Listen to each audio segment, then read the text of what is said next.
ओम शांति सुप्रभात।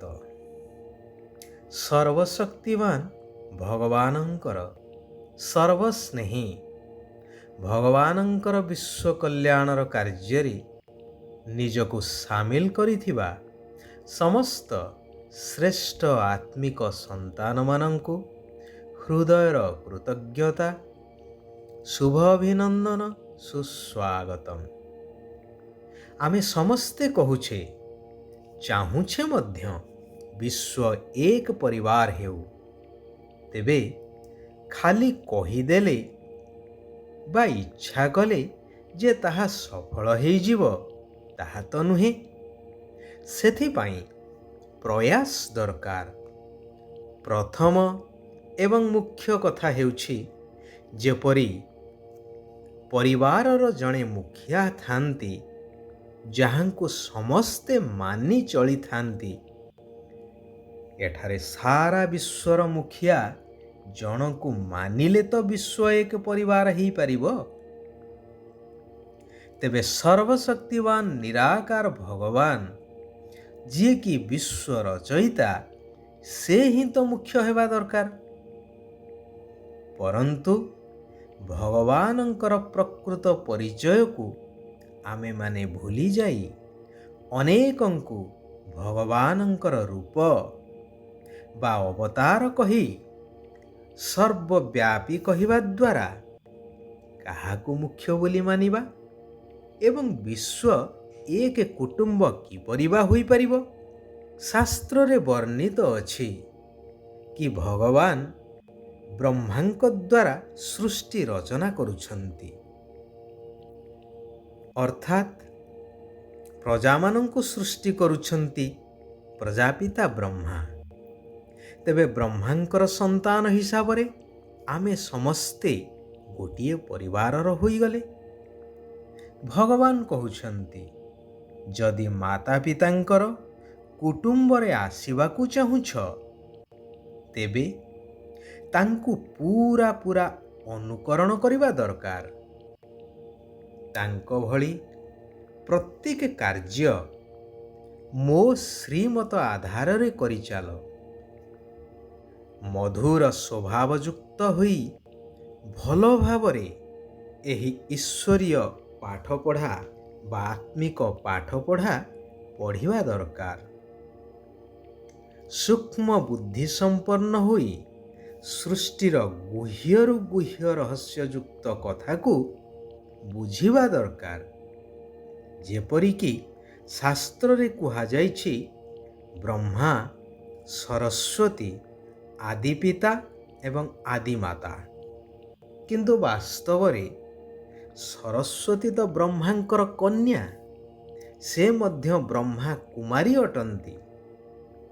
प्रकृत रे ब्रह्मा ही मनुष्य आत्मा मानंकर बड़ माँ अटंती।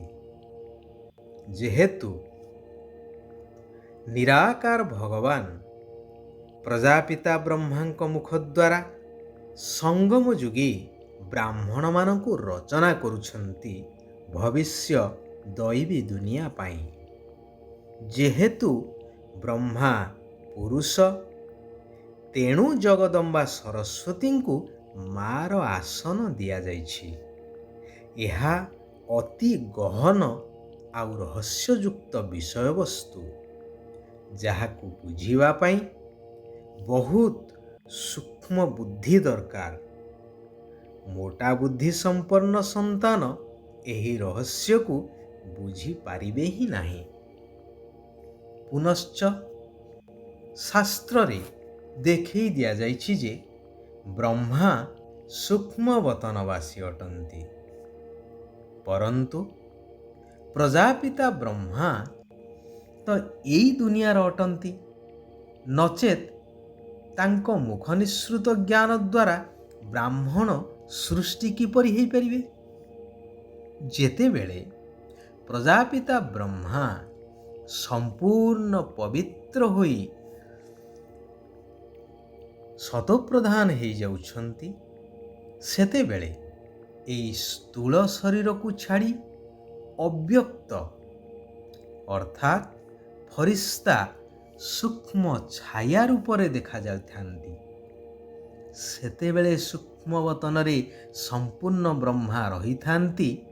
ସୂକ୍ଷ୍ମରେ ନିଜର ସନ୍ତାନମାନଙ୍କୁ ଅର୍ଥାତ୍ ନିଜର ରଚିତ ବ୍ରାହ୍ମଣମାନଙ୍କୁ ପାଳନା ଦେବାର କାର୍ଯ୍ୟ କରିବା ପାଇଁ। ସେଠାରେ କୌଣସି କଥାବାର୍ତ୍ତା ବା କାର୍ଯ୍ୟ ନଥାଏ, କେବଳ ଇସାରାରେ ସବୁକିଛି ଚାଲିଥାଏ। ଏହା ମଧ୍ୟ ଅତ୍ୟନ୍ତ ଗୁହ୍ୟ ଏବଂ ରହସ୍ୟଯୁକ୍ତ କଥା, ଯାହା ବୁଝିବା ଭଳି କଥା ଅଟେ। ପୁନଶ୍ଚ ମୁନି ଋଷିମାନେ ନାରୀଙ୍କୁ ନୀଚ ଦେଖେଇଥିବା ସ୍ଥଳେ ଭଗବାନ ଆସି ନାରୀମାନଙ୍କୁ ସର୍ବଶ୍ରେଷ୍ଠ ଆସନ ପ୍ରଦାନ କରୁଛନ୍ତି। ଗାୟନ ମଧ୍ୟ ଅଛି ନା, ମାତା ଓ ମାତା ତୁ ହି ସବକି ଭାଗ୍ୟ ବିଧାତା। ଭଗବାନ କହୁଛନ୍ତି ନାରୀ ହେଉଛନ୍ତି ସ୍ୱର୍ଗର ଦ୍ୱାର, ଅର୍ଥାତ୍ ଏହି ମାତା ଆଉ କନ୍ୟାମାନଙ୍କ ଦ୍ୱାରା ସତ୍ୟଯୁଗୀ ସ୍ୱର୍ଗର ଗେଟ୍ ଖୋଲାଯିବ। ତାଙ୍କ ଦ୍ୱାରା ହିଁ ପରମାତ୍ମା ଏହି କଳିଯୁଗୀ ପତିତ ଦୁନିଆକୁ ସତୋପ୍ରଧାନ ସତ୍ୟଯୁଗୀ ସ୍ୱର୍ଗ ଦୁନିଆରେ ପରିବର୍ତ୍ତନ କରୁଛନ୍ତି। ତେବେ ମୁଖ୍ୟ କଥା ହେଉଛି ଏକ ନିରାକାର ପରମାତ୍ମା ଭଗବାନ ଶିବ ବାବାଙ୍କୁ ମନେ ପକାଇବା।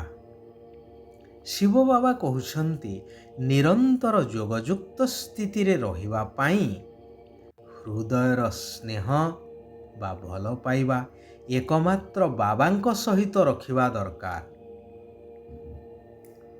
ବିକର୍ମାଜିତ ରାଜ୍ୟ ଅର୍ଥାତ୍ ସତ୍ୟ ଯୁଗରେ ଜନ୍ମ ନେବା ପାଇଁ ମୋହ ଜିତ ହେବାକୁ ପଡ଼ିବ। ସୁକର୍ମ କରିବାକୁ ହେବ। କୌଣସି ପ୍ରକାରର ବିକର୍ମ କରିବା ଅନୁଚିତ, କାରଣ ଜନ୍ମ ଜନ୍ମାନ୍ତରର ବିକର୍ମର ବୋଝ ବା ପାପର ବୋଝ ବର୍ତ୍ତମାନ ଆତ୍ମାରେ ଭର୍ତ୍ତି ହେଇ ରହିଛି। ନିଜର ସମସ୍ତ ପାପର ବୋଝକୁ ସମାପ୍ତ କରି ବାବାଙ୍କ ସମାନ ଏବଂ ସମ୍ପନ୍ନ ହେବା ପାଇଁ ନିଜର ସୂକ୍ଷ୍ମ ଚେକିଂ କରିବା ଦରକାର। ବ୍ୟର୍ଥ କଥା କହିବା, ବ୍ୟର୍ଥ କଥା ଶୁଣିବା ବା ବ୍ୟର୍ଥ କଥା ଲେଖିବା ଆଦି ଦ୍ୱାରା ବାୟୁମଣ୍ଡଳ ବା ବାତାବରଣ ଖରାପ ହୋଇଥାଏ। ଏହା ମଧ୍ୟ ପାପର ଅଂଶ ଅଟେ। ଏହା ହିଁ ଉଡ଼ିବାର କଳାକୁ ସମାପ୍ତ କରିଦେଇଥାଏ, ଆହୁରି ନିମ୍ନଗାମୀ କରିଦେଇଥାଏ। ତେଣୁ ନିଜର ଚେକିଂ ଦ୍ୱାରା ଏଗୁଡ଼ିକୁ ସମାପ୍ତ କରିବା ନିହାତି ଆବଶ୍ୟକ। ବେହଦ୍ର ବୈରାଗ୍ୟ ବୃତ୍ତିକୁ ଜାଗ୍ରତ କରିବା ପାଇଁ ବାହାନାବାଜିକୁ ସମାପ୍ତ କରିବା ଦରକାର।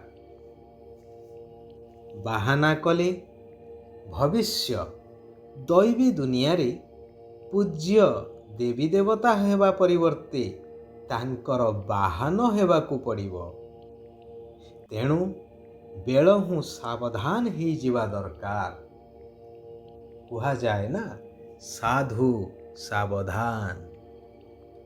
ଆଚ୍ଛା, ଆଜି ପାଇଁ ଆମେମାନେ ଏଇଠାରେ ବିରାମ ନେବା। ଆସନ୍ତାକାଲି ପୁନଶ୍ଚ ଆମେ ସମସ୍ତ ଆତ୍ମାମାନେ ଏକତ୍ରିତ ହେବା ସେହି କଲ୍ୟାଣକାରୀ ପରମ କାରୁଣିକ ପରମାତ୍ମା ନିରାକାର ଶିବ ପିତାଙ୍କର ଆଉ କିଛି କଲ୍ୟାଣକାରୀ ମହାବାକ୍ୟକୁ ଶୁଣିବା, ଜୀବନରେ ଧାରଣ କରିବା ଏବଂ ସାରା ବିଶ୍ୱ ପରିବର୍ତ୍ତନର କାର୍ଯ୍ୟରେ ନିଜକୁ ସାମିଲ କରିବା।